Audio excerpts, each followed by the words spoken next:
하나님의 말씀은 고린도전서 4장 6절에서 13절 말씀입니다.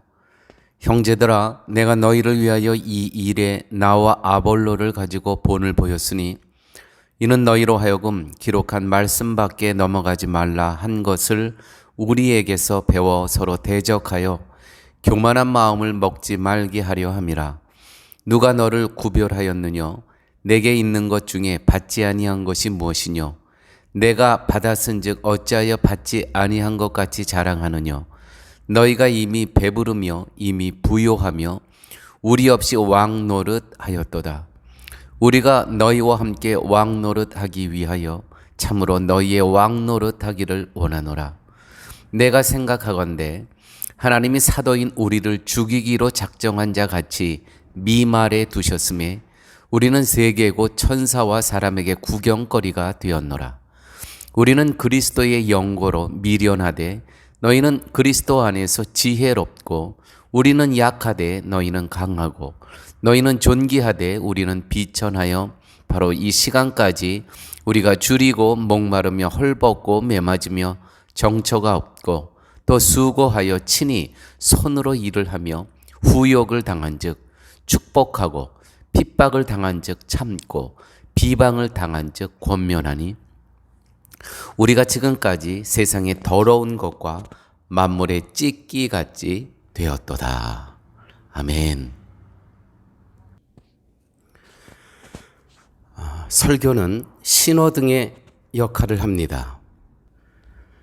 경고를 보내고 신호를 주고 격려를 하며 칭찬을 합니다. 교회마다 설교자에게 설교의 고급화를 주문합니다.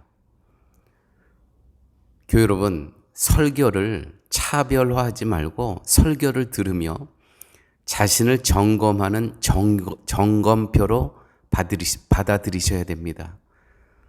그럴 때 여러분은 하나님의 뜻을 분별하게 됩니다. 성경은 이러한 목적으로 우리에게 주어진 하나님의 말씀입니다. 교회가 자꾸 목회자에게 고급화를 주문하게 되면 목회자도 사람인 거로 성도의 사람의 귀에 좋은 말만 하게 된다는 것이죠. 그렇게 계속되게 되면 말씀의 생명을 상실합니다. 그런 의미에서 오늘의 본문은 우리에게 시사하는 바가 많습니다. 높은 자리를 좋아하고 많은 사람들 앞에서 뛰어난 것을 좋아하고 신앙의 수준도 이러한 능력과 실력으로 평가하는 고린도 교인들에게 사도 바울은 너희들에게 위대한 사도는 하나님이 그를 높이실 것이라고 생각하지만 그게 아니다라는 것입니다.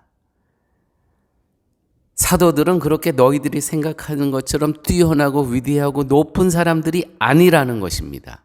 오히려 하나님은 사도인 자신들을 가장 비천하고 연약한 존재로 세워주셨다고 오늘 본문은 계속해서 강조하고 있습니다. 이것이 이러한 모습이 바로 사도의 모습들이었습니다. 이 시대에 많은 현대교회 교인들이 생각하는 성도의 모습은 고린도인들과 다 똑같습니다. 신앙생활에 열심히 있고 믿음이 좋은 성도는 하나님이 분명히 뭔가 다르게 대우하실 것이라는 것입니다.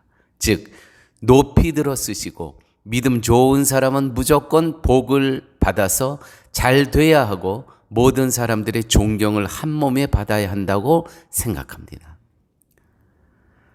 그런데 보게 되면 사도 바울조차도 만물의 찌꺼기 같이 또 천사와 사람들의 구경거리가 되는 대접을 받았다는 거예요. 하찮은 존재로 대접을 받았다는 거예요.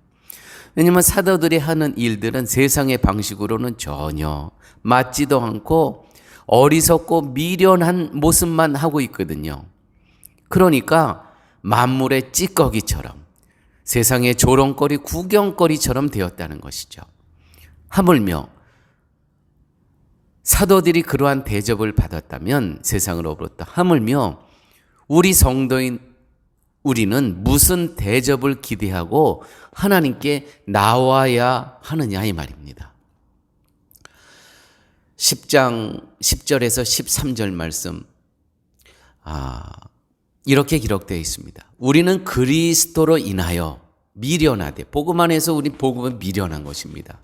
미련하되 너희는 그리스도 안에서 지혜롭고, 우리가 너희를 그 복음 안에서 섬겼기 때문에 너희들은 이제 지혜롭게 되었다는 것이죠.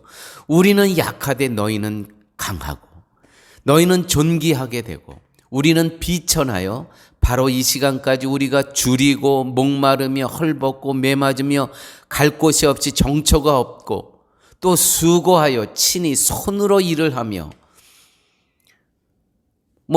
교회에서부터 사례비를 받지 못하고 손으로 일을 하며, 그러면서도 욕을 당한 즉, 그러면서도 또 축복하고, 핍박을 당한 즉 참고, 비방을 당한 즉 권면했다는 거예요. 격려했다는 거예요. 우리의 지금까지 세상의 더러운 것과 만물의 찌꺼기같이 쓰레기와 찌꺼기처럼 되었다는 것입니다. 여러분, 이것이 사도 바울이 그리스도를 전한 덕분에 받은 대가였습니다. 그리스도를 몰랐다면 유대인 사이에 사도 바울은 실력 있는 사람으로 모든 사람 위에 군림하며 살았을 그런 바울이 그리스도께 부름받은 결과가 세상의 더러운 것과 만물의 찌꺼기 같이 되었다는 것이죠. 그렇지 않으면 세상으로부터 존경받을 사람이었어요. 그러면서도 사도 바울은 불평 한마디 하지 않습니다. 여러분, 이것이 바로 믿음입니다. 교과서적인 교육으로가 아니라 은혜로 그리스도를 알게 된 믿음. 할렐루야.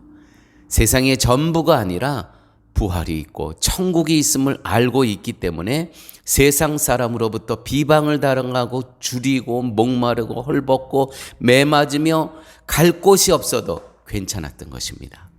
교회 여러분, 하나님 앞에서 세상적을 기대하지 마십시오.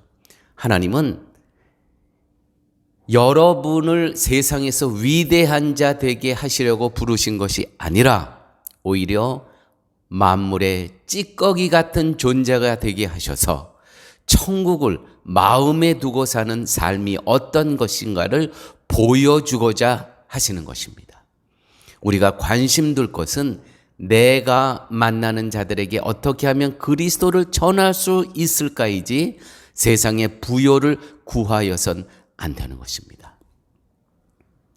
전도는 말로만 하는 것이 아니고 말씀을 실천하며 적용하는 것입니다. 사랑하는 교회 여러분, 기도하실 때 조심하십시오. 세상적인 것을 구하시지 마시고, 아버지, 우리가 세상 사람들로부터 찌꺼기같이 쓰레기 취급을 받아들여도 우리에는 부활이 있고 영생을 주심을 감사합니다. 이것이 우리의 기도가 돼야 됩니다. 신앙생활의 연륜은 미말의 자리에서, 끝의 자리에서 살고자 힘쓰는 것입니다. 끝자리에서. 맨 윗자리가 아니고 끝자리에서. 성경은 미말의 자리라고 표현하고 있습니다.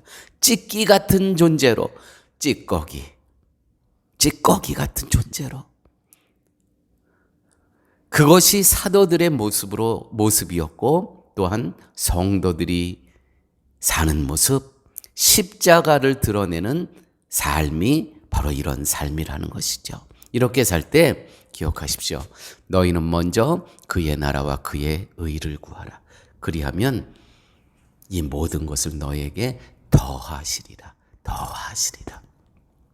이렇게 생명을 위해서 살 때 하나님께서 우리의 생존의 문제를 넉넉히 해결해 주시겠다고 약속하셨습니다. 하나님 고맙습니다. 주신 말씀 마음의 폐부에 새기고, 오늘도 세상 것을 구하는 것이 아니라 하나님의 말씀을 전하고 영생을 누리며 오늘 하루도 살아갈 수 있는 저희의 삶 되게 하여 주옵소서. 예수님 이름으로 기도드렸습니다. 아멘.